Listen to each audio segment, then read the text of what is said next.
লোহার পুল নাম শুনছেন কখনো? লোহার পুল মানে লোহার পুল নাম মানে অর্থাৎ পুলটা মনে হয় লোহার হবে, অর্থাৎ ব্রিজ আর কি, কালভার্ট, আমাদের আঞ্চলিক ভাষায় লোহার পুল বলে আর কি, লোহার কালভার্ট।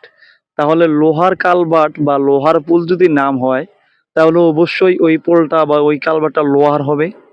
কিন্তু এখানে এসে একটা অদ্ভুত ঘটনা আমি দেখলাম এবং আপনাদেরকে দেখাবো। চলুন আপনাদেরকে দেখাই। আমি যাচ্ছি লোহার পোলে, নাম হলো লোহার পোল কিন্তু লোহা নেই। এটা কিন্তু আরসিসি ঢালাই করা একটা পোল, অর্থাৎ কালভার্ট আর কি। অনেকেই এই নামের সাথে পরিচিত। আর এই পোলটা অবস্থিত, অর্থাৎ এই কালভার্টটা অবস্থিত আপনার কুমিল্লা জেলার দেবিদ্বার উপজেলার 6 নং ফতেহাবাদ ইউনিয়ন, ফতেহাবাদ গ্রামের ফতেহাবাদ উত্তরপাড়া, একেবারে বুড়ির পাড়ের পাশেই। ফতেহাবাদ বাজার থেকে পশ্চিম দিকে প্রায় 1-1.5 কিলো আসলেই এই কালভার্ট। আর এই কালভার্ট লোহার পুল নামে পরিচিত। এখানে একজন গাড়ির চালক আছে, তাদের সাথে একটু যদি কথা বলি। আচ্ছা ভাই, এই যে কালভার্টের নাম লোহার পুল, এখানে তো কোনো লোহা নেই, তাহলে লোহার পুল নাম হলো কেন? এটা আগে আগে এটা লোহার পুল ছিল। আগে লোহার পুল ছিল? এটা থেকে লোহার পুল নাম এটা। এটা কি লোহা দিয়ে ছিল? এটা লোহা দিয়ে ছিল। মানুষ এই লোহার উপর দিয়ে যাতায়াত করতো? করতো, এটা এরকম একটা ব্রিজ ছিল। আপনার কত মরতো, পরে সমান, পরে আবার নামতো, অনেক আবার ডরাইতো। ডরাইতো?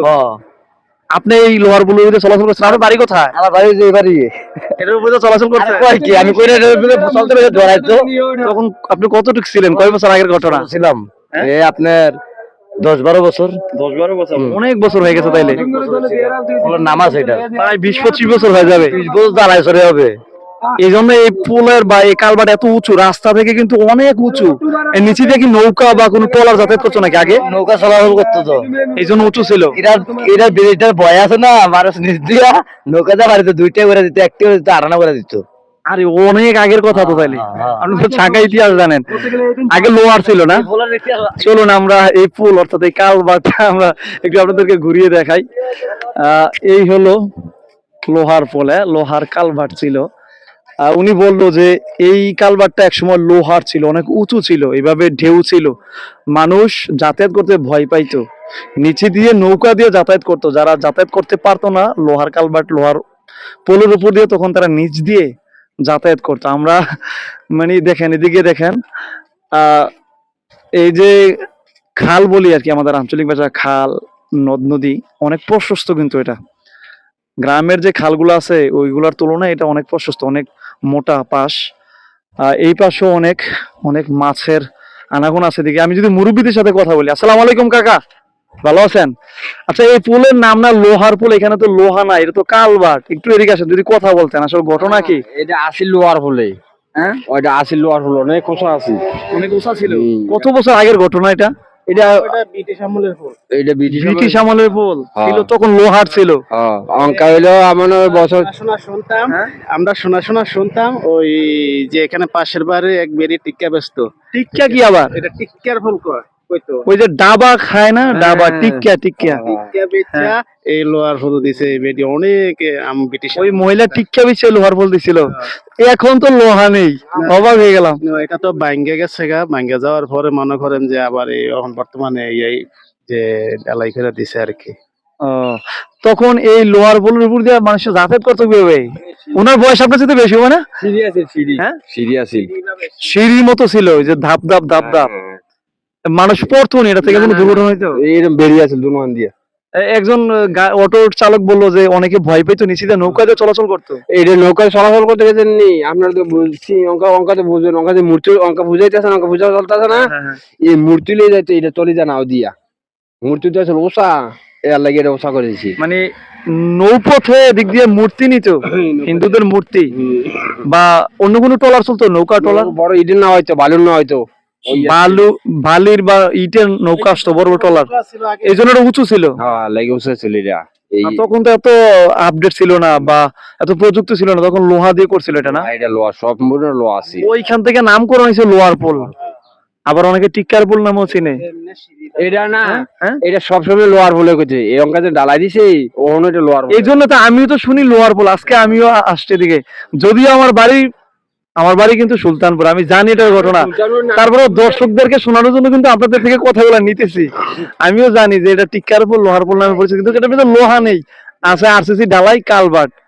না? না, এটা তো মনে করেন যে লোয়ার হোলটা নষ্ট হয়ে যাওয়ার পরে, ভেঙে যাওয়ার পরে পরে এটা দেওয়া ঢালাই করে এটা। আপনাদের বাড়ি কাছেই ফতেহাবাদ পড়ছে না, না রাঘবপুর? রাঘবপুর পড়ছে, মানে খালের এই পশ্চিম পার রাঘবপুর, পূর্ব পার ফতেহাবাদ, আর এদিকে খালের এই পার সুবিল, ওই পারও রাঘবপুর, আর বুড়ির পার ওইদিকে না? ও, তাহলে এটা 3 গ্রামের একটা মোড়।